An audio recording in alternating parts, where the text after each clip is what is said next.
ফেসবুকে বড় video upload করলে 3 থেকে 4টা ভিডিও তৈরি হয়ে যায়, রিলস হয়ে যায় বা বড় ভিডিও আকারে 2-3টা শো করে। এই সমস্যা আপনি কিভাবে সমাধান করবেন দেখাবো। চ্যানেলে নতুন হলে প্লিজ সাবস্ক্রাইব করবেন এবং বেল বাটন বাজাবেন। আর ফেসবুক হলে ফলো এবং শেয়ার করবেন প্লিজ। আপনি কি করেন, এখানে প্লাস আইকনে ক্লিক করে এইখান থেকে কিন্তু বড় ভিডিওটা আপলোড করেন। এখান থেকে আপনি ভিডিও আপলোড করবেন না, আপনি এইখানে ক্লিক করবেন বা যে ফটো মতো আইকন এখানে আপনি ক্লিক করবেন। তারপরে আপনার গ্যালারিতে নিয়ে আসবে। এখান থেকে একটা ভিডিও সিলেক্ট করলাম, এখানে টাইটেলে কিছু আপনি লিখবেন। লেখার পরে এখান থেকে আপনি নেক্সটে ক্লিক করবেন।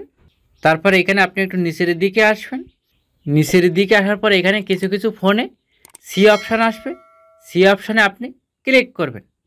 সি অপশানে ক্লিক করার পরে সেম এবি টেস্টিং নামে একটা অপশান পেয়ে যাবেন, এখানে আপনি ক্লিক করবেন। এইখানে আপনার এই অপশানটা অন থাকলে এটা আপনি এখান থেকে অফ করে দেবেন। এইখান থেকে আপনি ভিডিও থাম্বনেল কীভাবে অ্যাড করবেন এই অপশানে ক্লিক করবেন। তারপর এখানে অ্যাড ফ্রম গ্যালারিতে ক্লিক করে এখান থেকে আপনার কাস্টম থাম্বনেলটা আপনি অ্যাড করে নেবেন।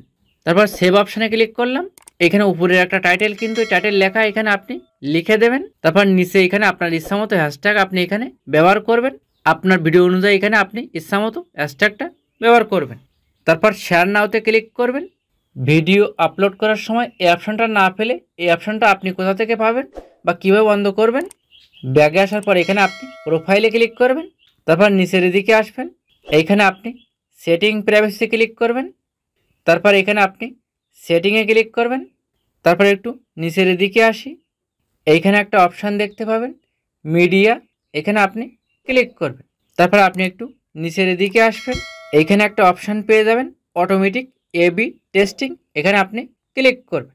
এইখানে এই অপশানটা আপনার অন থাকলে এটা আপনি অফ করে দেবেন। এরপর থেকে ভিডিও আপলোড করলে 3-4টা হবে না বা রিলস আকারে শো করবে না।